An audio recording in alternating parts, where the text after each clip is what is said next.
acompañando.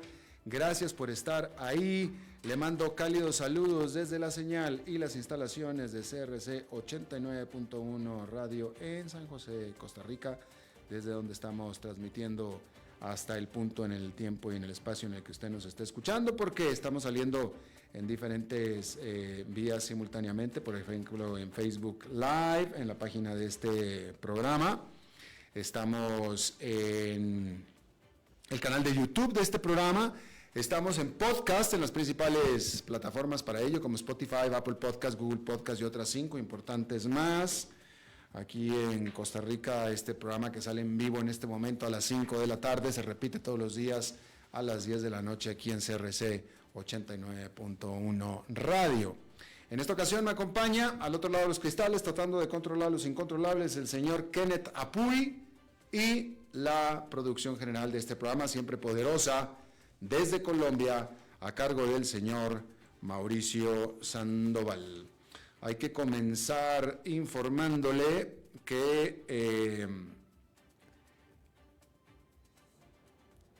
un ente supervisor, un ente monitor de hambruna a nivel mundial advirtió que precisamente la hambruna podría ser inminente para al menos 300,000 personas en el norte de Gaza, en donde el 70% de los residentes están experimentando actualmente un severo déficit de alimentos.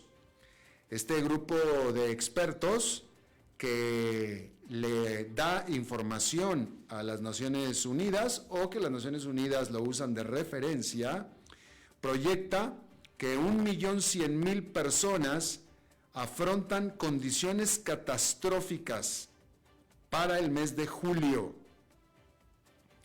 El Ministerio de Salud de Gaza ha dicho que más de 27 personas, la gran mayoría de ellos niños, han perecido simple y sencillamente de hambre, porque no tienen comida.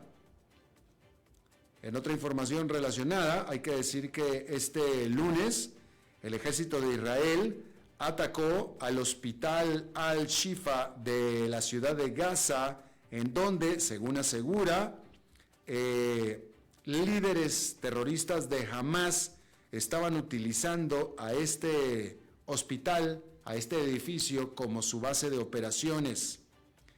Israel dijo que mató a 20 pistoleros de Hamas y que arrestó a otros 200. Se informa que tanto tanques de guerra como bulldozers estaban desplegados alrededor del edificio del hospital, el cual estaba ya de por sí marginalmente operando.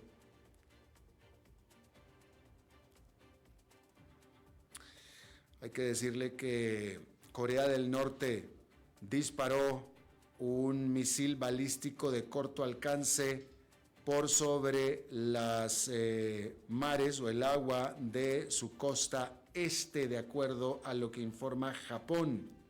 El lanzamiento se dio días después de que Corea del Sur y Estados Unidos finalizaran prácticas militares que duraron 11 días, estas prácticas militares conjuntas entre Corea del Sur y Estados Unidos.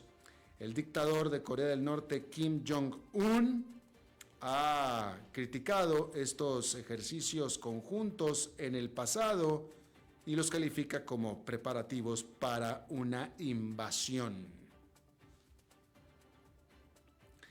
Abogados del expresidente de Estados Unidos, Donald Trump, le avisaron al juez que lleva su caso de fraude, su caso civil por fraude, y que le había ordenado al presidente y sus hijos adultos el pago por daños de $464 millones, que no logró el presidente encontrar una empresa aseguradora que suscriba el bono que estaba pretendiendo usar el presidente.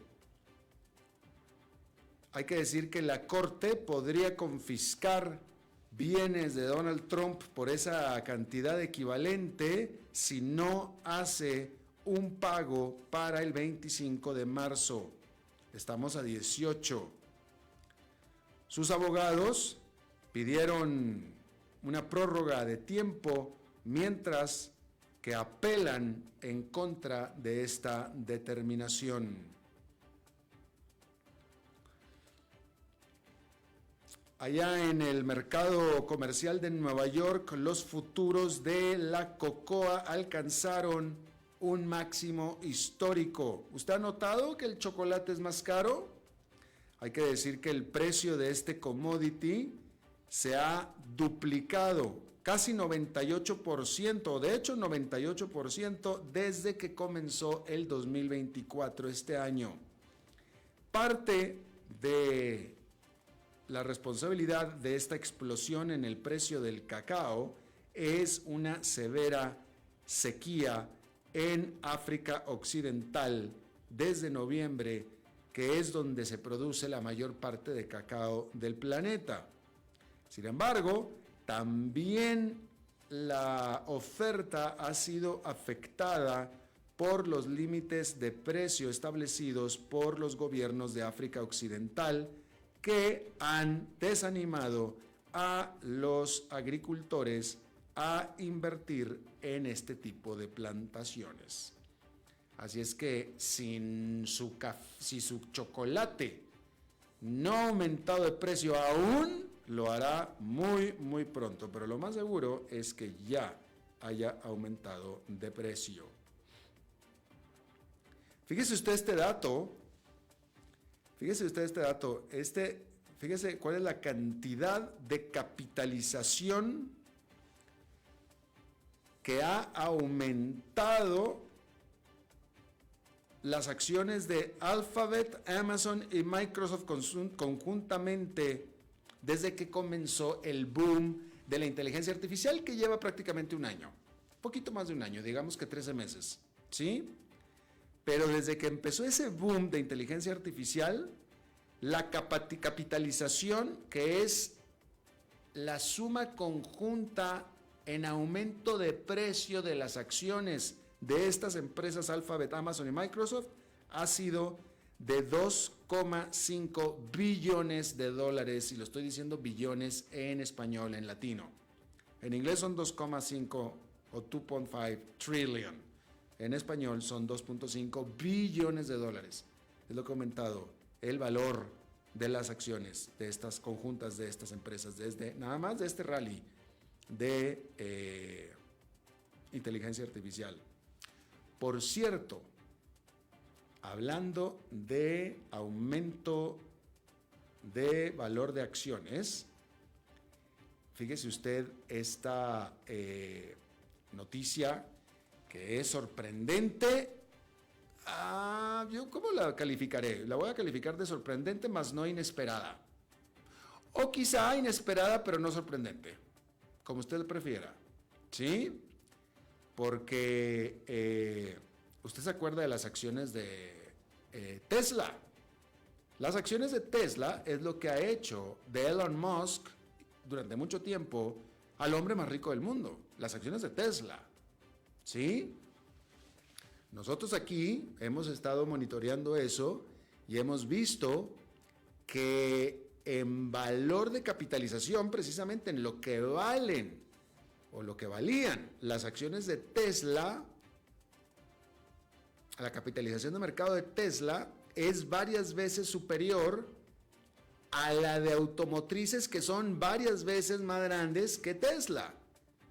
Entonces, en el mercado Tesla vale más que General Motors, o valía, no sé en este momento, francamente ese dato no se lo tengo, pero en el mercado estaba valiendo Tesla más que General Motors, estaba valiendo Tesla más que Volkswagen, estaba valiendo Tesla más que Toyota, que Honda, etcétera, cuando Tesla era literalmente una fracción del tamaño y producía una fracción de unidades que cualquiera de las que acabo de mencionar. ¿Sí? Y de nuevo, haciendo a Elon Musk uno de los hombres más ricos del mundo, si no es que el más rico durante mucho tiempo. ¿Sí? Tanto así que Tesla llegó a ser parte de lo que se le conocen como de las grandes 7 acciones del mercado, junto con Amazon, Microsoft, Apple, Meta, etcétera. Igual empresas más grandes en general que la propia Tesla, ¿sí? Bueno, pues ahora resulta que hoy Tesla es la acción de peor desempeño del S&P 500 desde que comenzó el 2024. Ha caído más de 34%. Y bueno, la realidad es que esta historia de la caída de las acciones de Tesla pues está bastante bien documentada, porque la compañía, esta empresa, ha estado, y nosotros lo vimos aquí desde el principio en el sentido de que lo veníamos viendo. Y bueno, yo aquí, mire, como le estaba diciendo esto, todo el año pasado le estuve diciendo que no podía ser posible la tendencia que estaba teniendo Tesla de tener ese aumento tan significativo de valores de sus acciones, cuando en realidad en tamaño era solamente una fracción de lo que tenían el resto de las competidoras. Era cuestión de que las competidoras se pusieran a aplicarse en la producción de automóviles eléctricos y cualquiera de ellas iba a producir más que Tesla en cualquier momento. Eso por un lado. Y al final eso vino a suceder. Sin embargo, no sucedió por parte de los sospechosos, no sucedió por parte de quien yo preveía que iba a suceder. Resulta que los chinos se metieron por la tangente. Hoy el enemigo principal de Tesla no es ninguno de los sospechosos usuales que nosotros hubiéramos pensado. No, son los chinos con marcas nuevas. Es un fenómeno bien interesante. Quien ha venido a golpear y a ganarle a Tesla en su propia cancha son jugadores nuevos, no los establecidos, en un fenómeno de nuevo sumamente interesante. Y aquí se me ocurre que es prudente comentarle del fracasado, porque fue fracasado y se lo informé aquí hace un par de semanas, intención de Apple. Fíjese, Apple intentó meterse a producir automóviles eléctricos. Apple. Y estuvo, según recuerdo el dato, eran 10 años. Estuvo con ese proyecto 10 años e invirtió grandes cantidades de dinero. Por dinero no fue. Dinero no faltó. Eso no fue. Simplemente decidieron que no podían. No le vieron la manera y seguramente pensaron pues en los chinos, ¿no? Pero bueno, Apple no pudo. Apple no pudo hacer lo que los chinos están haciendo en este momento con los automóviles eléctricos. Y todo pareciera indicar que quien está llevando ahora o va a llevar en el futuro la pauta en la industria de vehículos eléctricos serán los chinos. Todo parece indicar. E incluso el propio Elon Musk, en la última llamada con los inversionistas, hablando de los resultados de su empresa, citó precisamente a la gran rivalidad, por no decir amenaza, que presenta precisamente los chinos. Además, recientemente, Tesla, sus automóviles han estado sufriendo de una serie de problemas de seguridad, de llamados a reparación, de una caída en el crecimiento de las ventas, y todo esto la ha obligado encima a hacer grandes recortes de precios de sus vehículos, ¿sí? Y bueno, esto ha propiciado que un análisis del gran banco Wells Fargo, la semana pasada, ofreciera una perspectiva mucho más oscura que lo que previamente se había imaginado. Literalmente en este reporte llamó el autor del reporte llamó a Tesla una empresa de crecimiento sin crecimiento, hablando en el contexto de crecimiento de las acciones, sobre todo, una empresa de gran crecimiento. Y bueno, si está creciendo la empresa, crecen las acciones. En el caso de Tesla, que Tesla en realidad no estaba creciendo tanto como sus acciones, pero se le conocía como una empresa de crecimiento, pero se refería al valor de sus acciones. Y bueno, la calificó Wells Fargo como una empresa de crecimiento sin crecimiento, ¿sí? Este informe de Wells Fargo predice que el crecimiento de Tesla permanecerá en cero, estable durante este año, y después de hecho comenzará a caer en el 2025 al aumentar la competencia, y las entregas de Tesla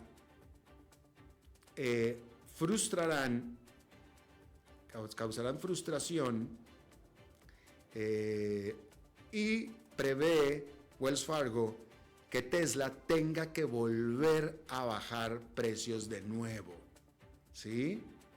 Ahora, no nada más es Wells Fargo. UBS, el banco UBS, también hizo una perspectiva a la baja para las acciones de Tesla la semana pasada. Los analistas de UBS citaron preocupaciones sobre la demanda en general de automóviles eléctricos,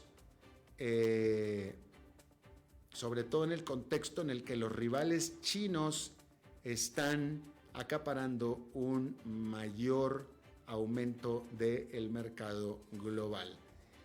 No dude usted que ante esta perspectiva Tesla vaya a anunciar alguna desinversión de las inversiones que ha anunciado. Y estoy pensando concretamente en la Gigafactory, de la Gigaplanta de México, la cual se anunció, sigue, pero todavía no inicia su construcción. O cualquier otra inversión más. No dude usted que en los próximos días probablemente Tesla diga: vamos a cancelar o postergar algún gran proyecto de infraestructura de inversión de fábrica que ya habíamos anunciado. No lo dude. Ya estaremos pendientes de esto, pero sí, ya aquí se lo dijimos. Usted no me va a dejar que yo le mienta, porque si usted ha seguido este programa, yo siempre le dije aquí. La que sí me sorprende es de parte de quién vino. De quién vino, porque fueron los chinos. Yo siempre asumí, cuando no se hablaba de los chinos todavía, porque es que los chinos estaban muy calladitos, pero muy despiertos haciendo desarrollo de vehículos eléctricos. Pues yo siempre pensé que la verdadera competencia formidable de Tesla iba a venir de los sospechosos de siempre, ¿no? De las grandes automotrices, que era cuestión de que se aplicaran a hacer automóviles eléctricos, pero no, fueron los chinos, empresas nuevas. Y bueno, ahí lo tiene usted. Bueno, cambiando de tema, aquí le informé también, cambiando de tema, ya cambiamos. Como usted sabe, el expresidente de Panamá, Ricardo Martinelli, se refugió. Bueno, como sabía, le emitieron una orden de arresto, y en lugar de esperar a que vinieran a arrestarlo, acusado de corrupción y lo iban a enviar a la cárcel, creo que era por 14 años, fue y se refugió y pidió refugio político, asilo político, en la embajada de Nicaragua en Panamá. Ahí fue, tocó la puerta, entró y pidió refugio político. Nicaragua le otorgó el refugio político. Y Nicaragua pidió un salvoconducto a las autoridades panameñas, un salvoconducto para transportar a el refugiado político nicaragüense de la embajada de Nicaragua en Panamá al aeropuerto para transportarse a Nicaragua. A lo cual las autoridades panameñas dijeron: nanay cocoy, no toma tu salvoconducto, no te doy nada. Y no le dio el salvoconducto, por lo tanto entonces no puede salir de la embajada del territorio nicaragüense Ricardo Martinelli. Y entonces, cuando se dio esta situación, aquí se lo informé también, ya cuando quedó claro que el gobierno de Panamá no iba a darle permiso de salir de la embajada, y si tocaba un pie afuera de la embajada lo arrestan y lo meten a la cárcel, pues entonces Ricardo Martinelli se empezó a acomodar en la embajada, en la residencia de la embajada. Estamos hablando de la residencia de la embajada.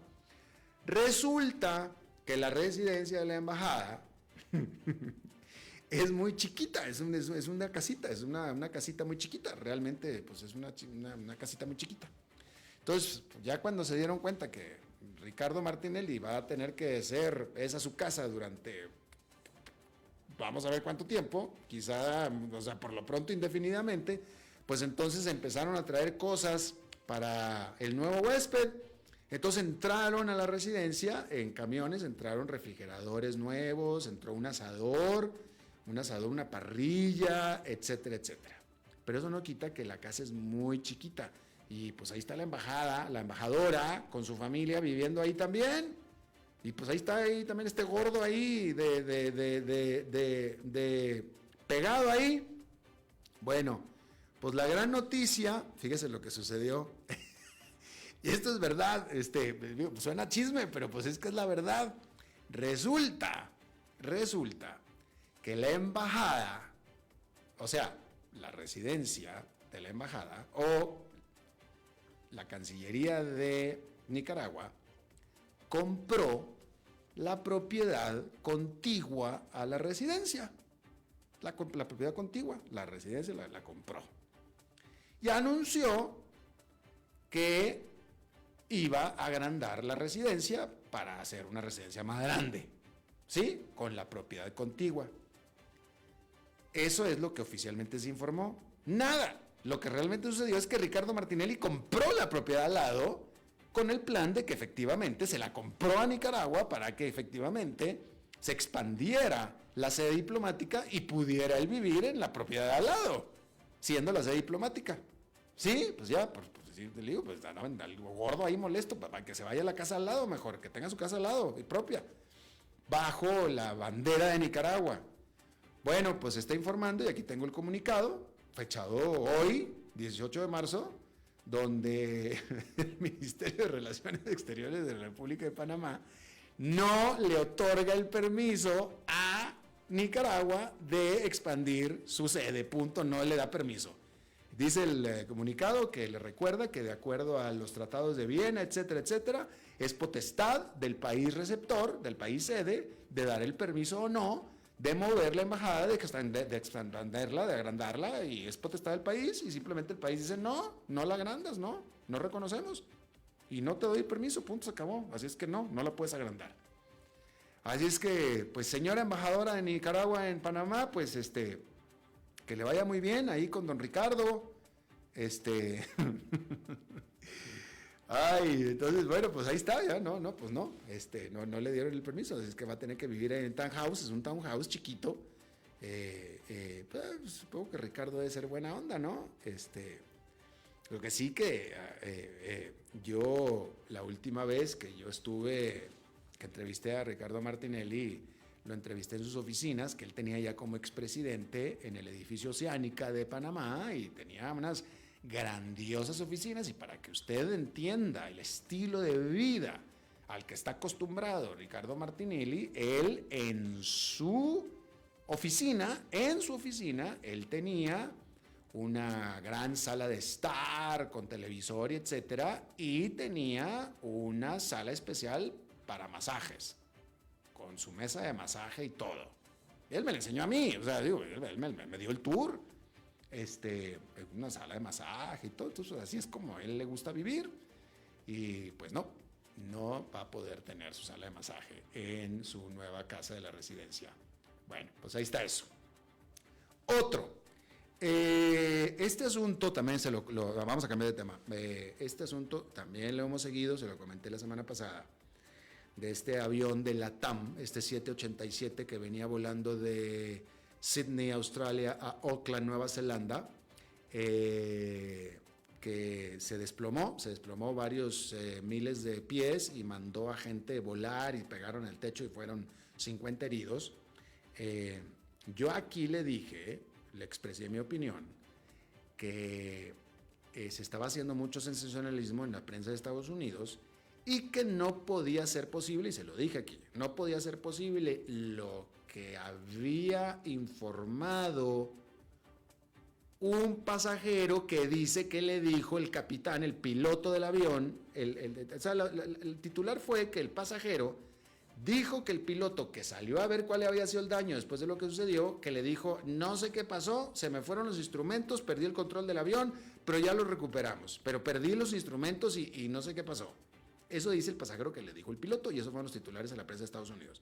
Y yo le dije aquí, señores, aquí hay mucho sensacionalismo. En primer lugar, no puede ser posible que el piloto haya dicho eso. O sea, no puede ser posible.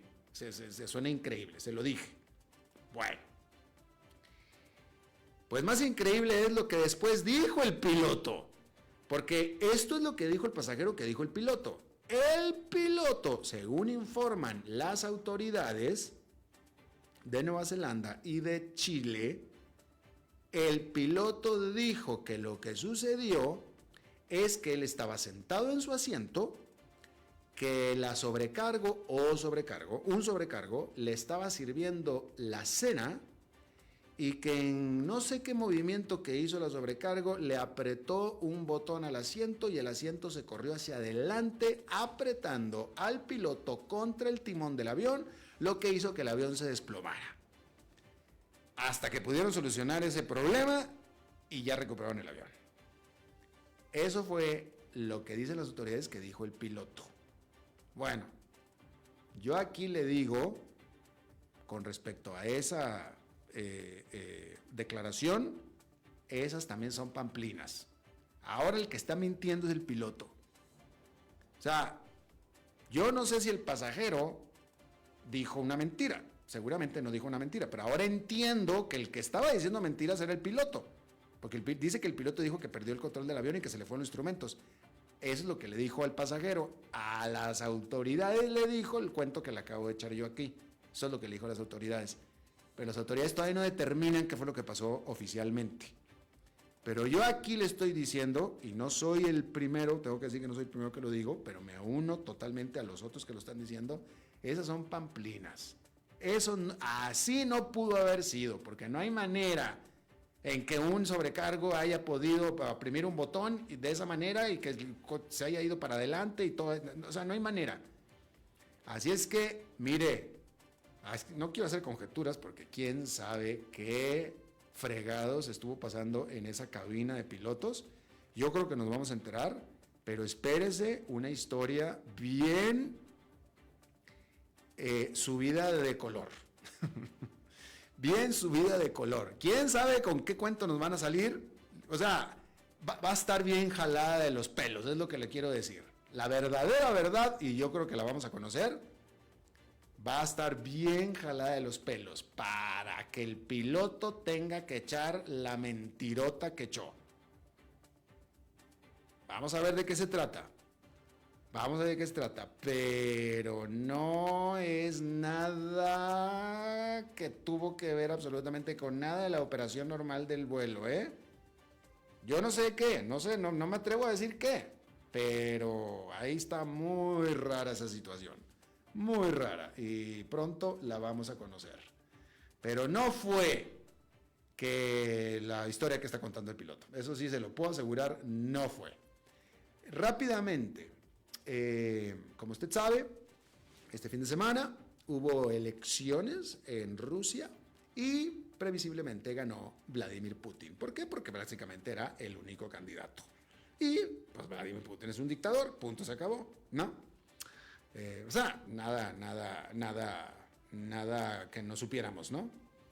Pero fíjese este tweet o X que envió la presidente de Honduras, Xiomara Castro de Zelaya.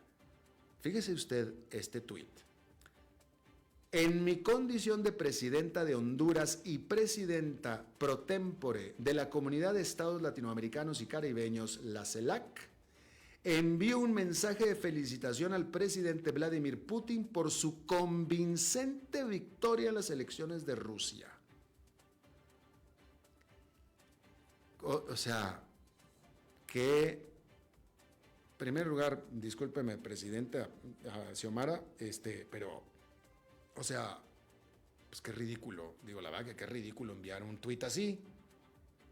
Qué ridículo, a menos de que haya sido humor negro, puede ser humor negro, ¿sí? Porque envió un mensaje de felicitación al presidente Vladimir Putin por su convincente victoria en las elecciones de Rusia. Pues sí fue convincente, ¿va? Porque estamos convencidísimos de que ganó Vladimir Putin.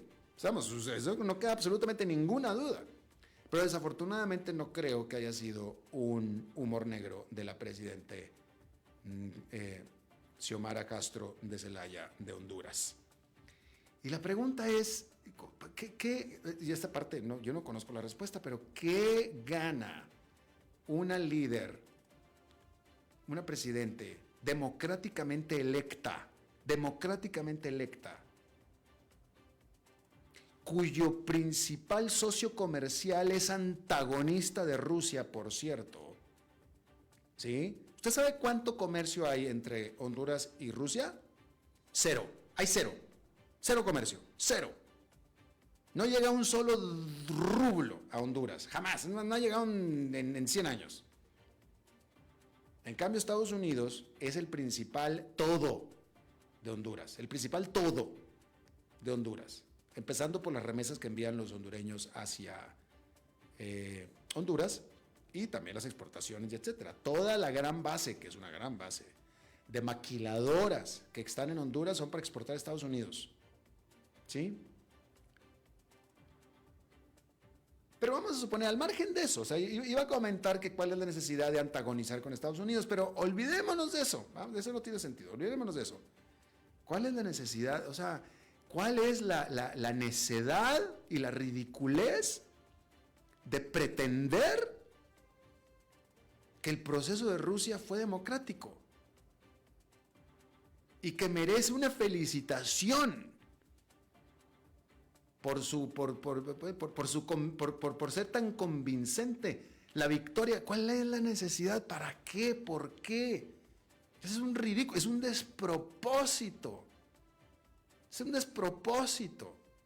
Hombre, si acaso vas a decir algo, yo, en todo caso, lo que yo diría por ser diplomático, no lo soy afortunadamente, pero yo por ser diplomático, si fuera presidente de Honduras, lo que hubiera dicho es, le deseamos a Rusia, pero sobre todo a los rusos, o le deseamos a Vladimir Putin, sobre todo a los rusos, muy buenos próximos 6 años en el nuevo mandato del presidente Putin. Eso sería lo más que yo alcanzaría a decir.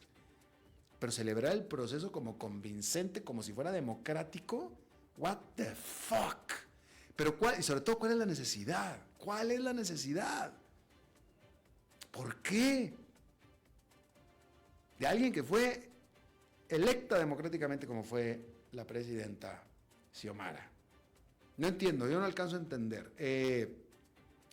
Yo la conozco a la señora Castro de Zelaya, la conozco y ella es una persona sumamente agradable, he estado con ella varias veces, he estado en su casa, hemos compartido la mesa, hemos compartido los alimentos y el vino, persona muy agradable, muy centrada, muy cálida y aparentemente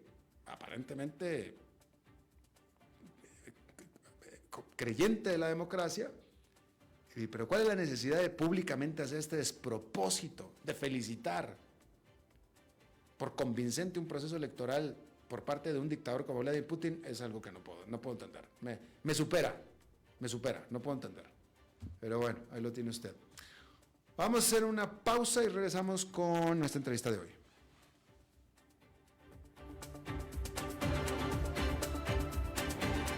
A las 5 con Alberto Padilla, por CRC 89.1 Radio.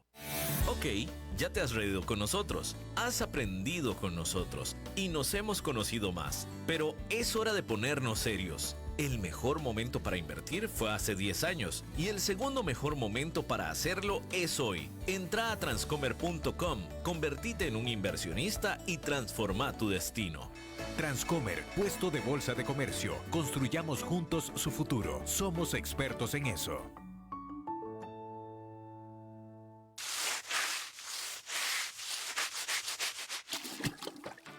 ¿Están cansados de limpiar tanto el piso de su casa? No sufran más. Cambien esa cerámica con porcelanatos pulidos antibacteriales y súper fáciles de limpiar. En Porcerámica, número 1 en porcelanatos.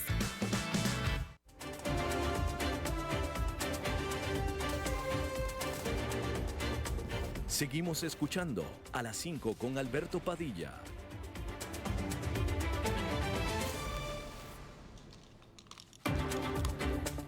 Muchísimas gracias por continuar con nosotros. Este fin de semana se dieron, por los reportes que se están dando, se dieron protestas multitudinarias en Cuba, no nada más en una ciudad, no en La Habana, sino en varias ciudades de Cuba. Aparentemente protestas ciudadanas, aparentemente espontáneas, autoorganizadas por la situación de crisis que vive el país en este momento. ¿El crisis de qué? Bueno, primero que nada, cortes de luz, no hay luz. Se reporta que faltan alimentos y encima el gobierno cubano en la semana pasada aumentó el precio del combustible, ¿saben cuánto? En 500%. En 500%. Y aparentemente esto fue bastante más de lo que ya de por sí los sufridos cubanos estuvieron dispuestos a aguantar. Salieron a las calles, se reporta que hubo arrestos, hubo represión y naturalmente el presidente de Cuba culpa de estas manifestaciones, de estas protestas ciudadanas a lo que él llamó terroristas desde Miami, en una declaración bastante esperada por parte de alguien con ese perfil, ¿no? Yo le agradezco muchísimo que esté con nosotros a Leonardo Fernández. Él es nacional cubano, pero nos acompaña desde España. Él realizó un doctorado en la Universidad de Alcalá y es investigador de la ONG Justicia 11 y 11J y el Observatorio de Libertad Académica.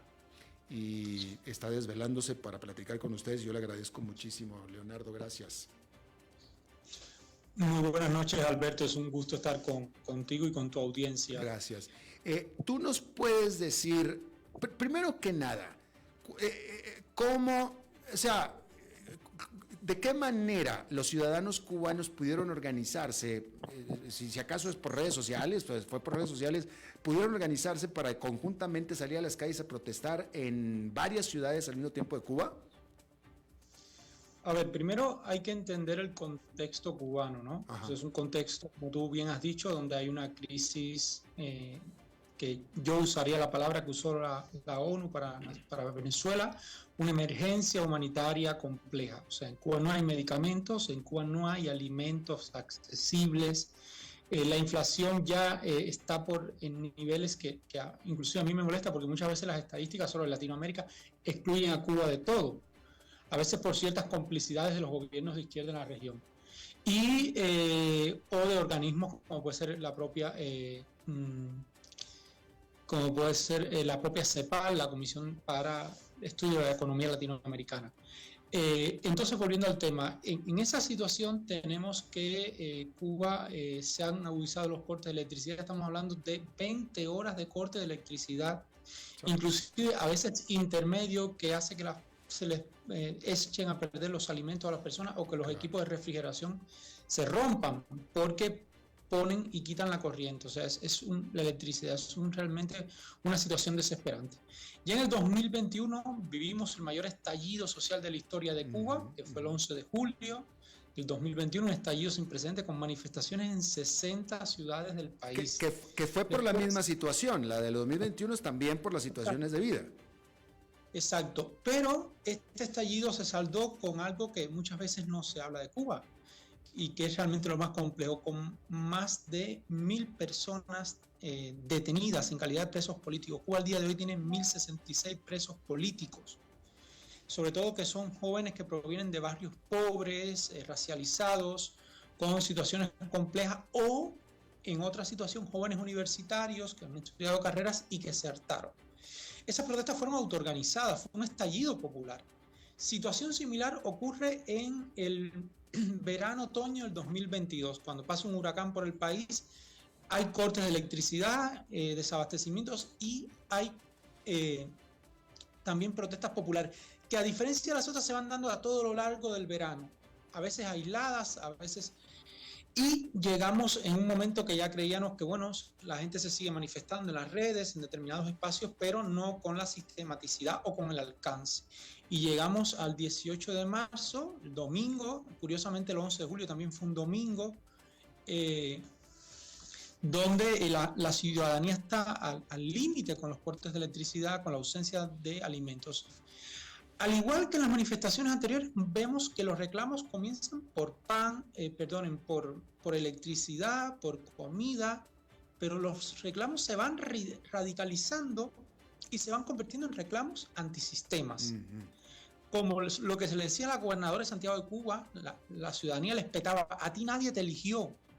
O patria y vida, que es la consigna antigubernamental por excelencia frente al patria o muerte, tan destructivo, tan estéril, empleado por Fidel Castro, y cómo la ciudadanía comienza a gritar patria y vida, o cómo comienza a gritar libertad. En esas circunstancias, según las informaciones inclusive aportadas por el propio gobierno cubano, por el propio régimen cubano, hubo manifestaciones en la ciudad de Matanzas, en las periferias de Matanzas, en la ciudad de Santiago de Cuba, que fue multitudinaria. O sea, yo decía, pero esto es el 11 de julio. En la ciudad de Bayamo, que se extendió a lo largo de toda la tarde-noche, en la ciudad de El Cobre. El Cobre es un lugar muy significativo, además, para la cultura y para la espiritualidad del pueblo cubano, porque El Cobre es el lugar donde está la patrona de Cuba, que es uno de los signos que todavía mantienen reconciliados a los cubanos. Incluso en El Cobre la gente grita libertad, y se salda con varias detenciones. Ya vimos las imágenes de Bayamo, como golpean a la ciudadanía, y en la mañana de hoy, o sea, tarde de Cuba, no hemos tenido más noticias, porque lo primero que hace el gobierno cubano es cortar el internet o rebajar las velocidades de las conexiones en otras poblaciones para que no se les sumen.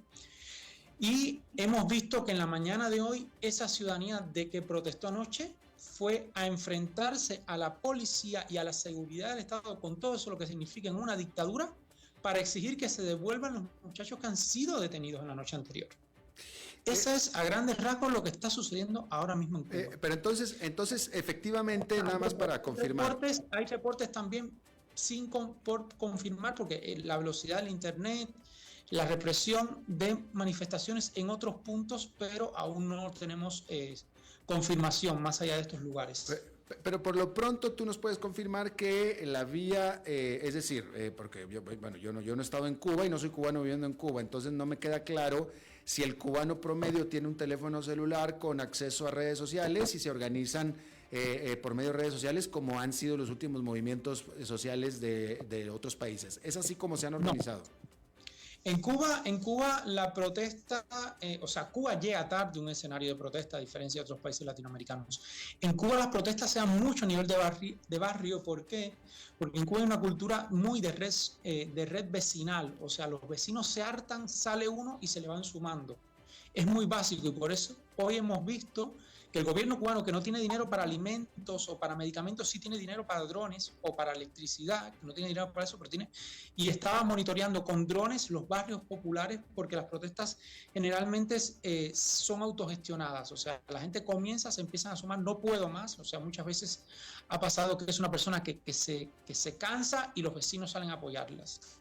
Entonces, son protestas realmente autoorganizadas. El gobierno cubano, el régimen cubano siempre ha dicho que son protestas que son financiadas, generadas, y nada más lejos de la realidad que eso. O sea, es la misma vida comunitaria que tiene el cubano que los hace articularse y apoyarse en las protestas. Ahora, por eso, por ejemplo, cuando uno ve los expedientes judiciales del 11 de julio, te das cuenta que todos los manifestantes se conocían del barrio, que había una relación de amistad y de cercanía.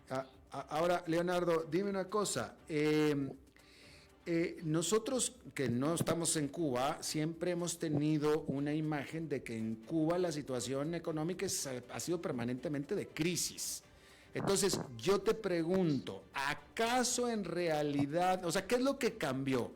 ¿Acaso en realidad la crisis económica de ahora es realmente excepcional o es que el ciudadano cubano ya cambió y ya no aguanta? A ver, yo creo que hay varios factores, Alberto. En primer lugar, una crisis que ha tocado fondo. O sea, mis padres están en Cuba y mis padres, yo nací en el año 92, en el llamado periodo especial, un año muy complejo, y el otro día hablaba con mis padres y me decían que no había precedentes. O sea, es una sociedad que ha tocado fondo. Un modelo que ya no tiene, o sea, cada vez que yo veo a alguien exalzando al modelo cubano, yo lo único que me dan ganas de decirle, te lo confieso, es vete a vivir a Cuba. Solo eso es lo que me dan ganas de decirle, o sea, porque el cubano está tocando fondo. Entonces, esa es una primera realidad. Después, la llegada a Cuba de un escenario de protestas que ya la gente sabe manifestarse, ya la gente sabe que puede emplazar. Y en este sentido yo creo que es muy importante hablar de la llegada de las redes sociales. La llegada de las redes sociales se conjuga con una generación que oscilamos entre los 35 y los 20 años, que nacimos en el periodo especial. Esa generación que se formó en las instituciones, que en muchos casos se ha formado y ha podido salir del país y sabe, ha conocido la democracia, sabe que se puede exigir derechos, que se puede vivir mejor, y ha sido la que ha estado liderando las distintas manifestaciones que empezaron por la comunidad artística e intelectual, pero que se han extendido al conjunto de la ciudadanía, y que cuando vemos, por ejemplo, la sentencia de los procesos del 11 de julio, es ese segmento, esa franja etaria, la mayoritaria en los procesos. Y un tercer elemento que es muy importante, que es la migración. ¿Por qué? Porque la migración en un primer momento, en complicidad con Nicaragua, con la dictadura de Ortega y con otros regímenes que hay que señalar también, México, por ejemplo, los vuelos a Nicaragua. El gobierno mexicano, inclusive el gobierno colombiano, que a veces tiene expresiones de apoyo, inclusive Luis Ignacio Lula da Silva, ha llegado a decir que los cubanos vivimos así porque los cubanos lo hemos escogido. O sea, es el colmo del cinismo. Y en esto, yo lo digo, los políticos de izquierda de América Latina, elegidos democráticamente, realmente es vergonzosa la actitud que tienen con Cuba. Porque yo siempre digo, a los cubanos no es que no nos guste vivir en democracia, los cubanos soñamos con vivir en democracia, los cubanos tenemos una dictadura estalinista que lo controla todo. Entonces, volviendo a la tercera y última idea, como te decía, en complicidad con Nicaragua se abrió una válvula migratoria que ha permitido que salgan más de 300.000 ciudadanos, la mayor crisis migratoria de la historia de Cuba. Vía Managua. O sea, exacto, vía Managua. Estamos hablando de, sin contar Europa, otros destinos, como puede ser Rusia, como puede ser Serbia, para después venir hacia España. Estamos hablando de más de la población de una provincia cubana. Sí. Esos tres elementos se combinan. ¿Por qué? Porque primero se están quedando en el país quien ya no tiene nada que perder. O sea, los jóvenes calificados que tenían ciertos ingresos, que han salido del país en un primer lugar. Luego se han quedado sectores que no han podido estudiar, que la vida ha sido muy precaria y que tienen un nivel de pobreza que ya no tienen nada que perder. Era como le decía el hombre hoy frente a la estación de policía del Cobre. A mí me da lo mismo estar preso, ya yo no tengo nada que perder. Y eso también ha despertado la generación de nuestros padres, que ha visto salir a sus hijos y que se ha quedado sola. Y que si bien no está ocupando con mayor intensidad el espacio público, sí se está dinamitando uno de los que fue los resortes del régimen cubano. Esa generación que creció con los logros, y los pongo entre comillas, de la Revolución Cubana, y que no conoció otra realidad que Cuba, que vivió encerrada en una isla cárcel, pues esa generación está viendo que sus hijos se van, que se están quedando solos y están también destruyendo esa base de apoyo que tuvo el régimen cubano. De manera muy rápida, Leonardo, porque ya no tenemos tiempo, ¿de qué manera pudiéramos darle mérito a esta señalamiento del presidente de Cuba de que se trata de terroristas de Miami? ¿De qué manera, poniéndonos muy creativos, un terrorista cubano en Miami puede generar y ayudar a la situación de las protestas callejeras que se dieron en Cuba? Mira, yo te voy a poner un ejemplo en mi vida. Cuando yo estaba en Cuba, yo era profesor, era investigador en una institución pública y era profesor en la Universidad de La Habana. Y yo tenía un grifo que arreglar, un grifo de agua y llamé a un plomero. Y ese plomero me dice, sí, voy. Y yo me quedé a llamar al plomero, hasta que a los pocos días el plomero me ve por la calle y me dice, el problema es que me llamó la policía política y me dijo que tú eres un terrorista y que no fuera a tu casa.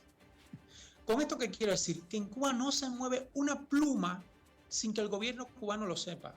O sea, la policía política cubana es de las mejores del mundo. O sea, no gastarán en medicamentos, en comida, en hospitales, en salud, en educación, en inversión pública, pero sí gastan en policía política. ¿Y tú eras terrorista porque qué?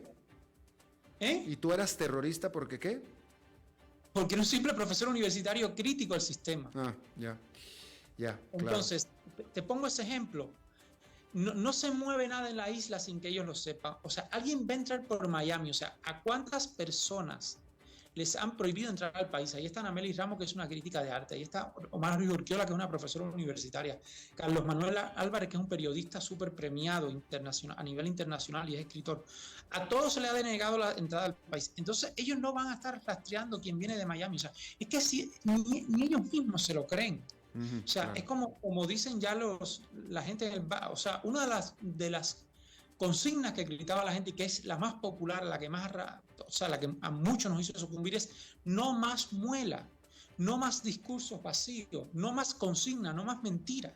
Eso es la muela en Cuba. O sea, es el panegírico del funcionario que no dice nada. La muela se le llama. Y Leonardo, tú al ser, tú al ser académico de la Universidad de Cuba, al ser académico, investigador, tú eras de la élite, tú eres alguien que tenía un buen salario, alguien que en términos cubanos vivía relativamente bien, y aún así te saliste. No, es que me obligaron a salir. Aparte. Yo fui forzado al exilio mediante un chantaje vía con mis familiares. Y se me expulsó de la universidad, se me expulsó del centro de investigación y me obligaron a salir al exilio luego de 6 meses de prisión domiciliaria. Aparte. Bueno, en fin. Bueno, pues Leonardo Fernández, te agradezco muchísimo que hayas desvelado desde España para platicar con nosotros, y seguramente te pediremos que lo hagas de nuevo próximamente. Muchísimas gracias a ustedes, Alberto. Que tengan muy buena tarde por Costa Rica y que la democracia sea el camino. Gracias, muy amable. Está ahí, Kenneth, está ahí siendo el lunes, entonces vamos a cambiar de tema, vamos a pasar a hablar de bienes raíces con nuestro experto en esta materia, Eugenio Díaz. Eugenio. Gracias, Alberto, muy buenas tardes, un saludo a ti y a todo tu auditorio.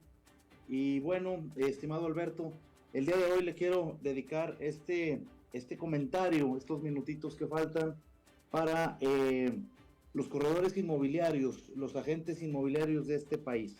Y es que quiero comentarte a ti, Alberto, y a todo tu auditorio, que Costa Rica desde hace unos 3 o 4 años a la fecha ha venido mejorando mucho en su calidad y en su profesionalismo a los agentes inmobiliarios. Naturalmente no me puedo referir a todos los agentes inmobiliarios del país, pero sí me quiero referir en especial a los que pertenecen a la Cámara Costarricense de Corredores de Bienes Raíces.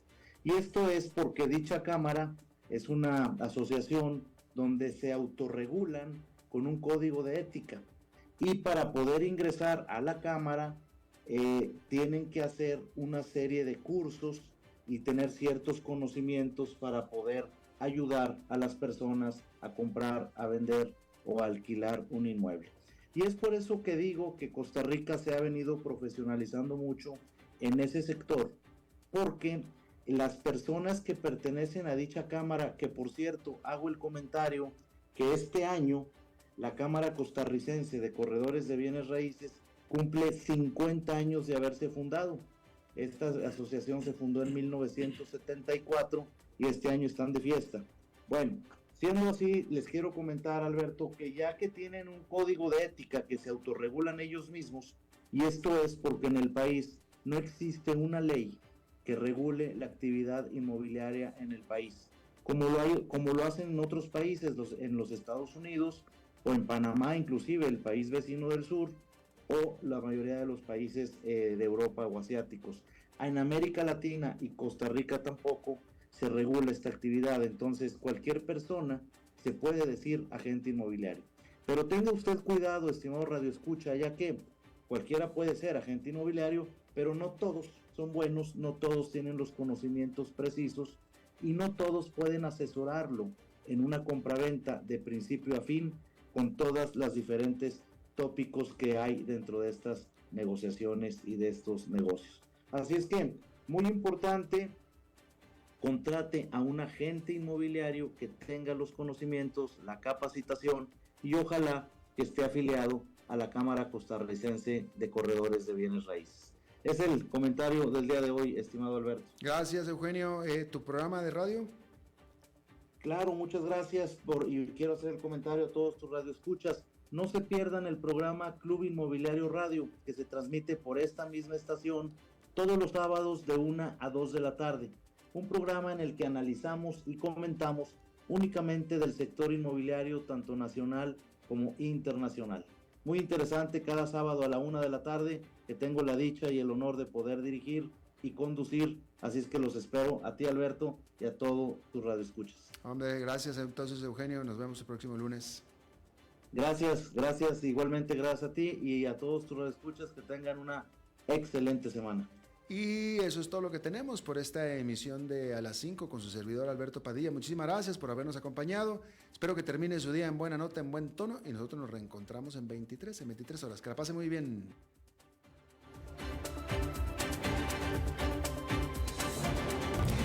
A las 5 con Alberto Padilla fue traído a ustedes por Transcomer, puesto de bolsa de comercio. Construyamos juntos su futuro. Somos expertos en eso.